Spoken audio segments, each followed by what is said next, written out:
Welcome everybody to the latest War Room update from the Atlantis desk.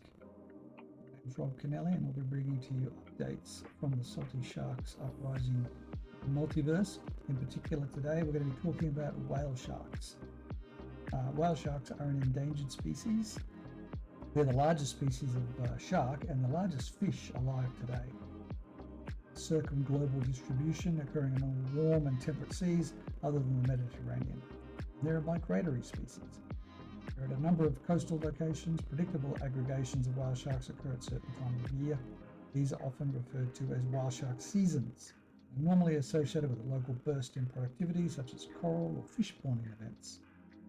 There's an example of this at just off Esperance in WA as well, Western Australia. Whale sharks are primarily planktivores, but they will also eat small fish from time to time. They're regularly observed swimming close to the surface with their mouth open in a feeding behaviour known as ram filtration, much like myself at a smorgasbord. This channels plankton filled with water into their mouth. Whale sharks do possess teeth, although they're not used as part of feeding. Teeth measure up to about 3 millimeters, and individuals may possess in excess of 3,000 of them at any one time.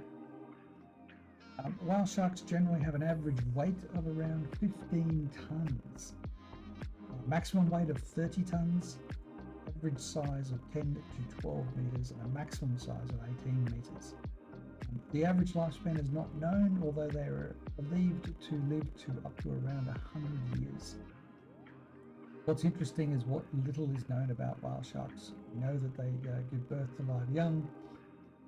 We know they are peaceful, beautiful creatures of the ocean, but what we don't know as much about their actual mating habits, locations, and a lot about the ecology of this remarkable species. Most of the whale sharks that are seen and recorded are actually pregnant females, so very interesting. There's a lot of researching going on around whale sharks, a lot of tagging. These are an endangered species. They're heavily sought after for shark fin. They have two dorsal fins actually along their back, and they're recognizable by their spots and stripes, white spots and so forth down the sides of the sharks.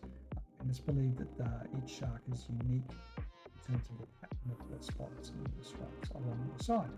So a really impressive species, well worth conserving. They're absolutely miraculous species, and there's even a couple that are held in captivity in one of the largest aquariums in the world in the US, which has an incredible tank. I believe has 2 to 3 whale sharks kept in captivity for research purposes, and very well looked after as well, I might add. A remarkable facility if you have access to that particular aquarium in the United States.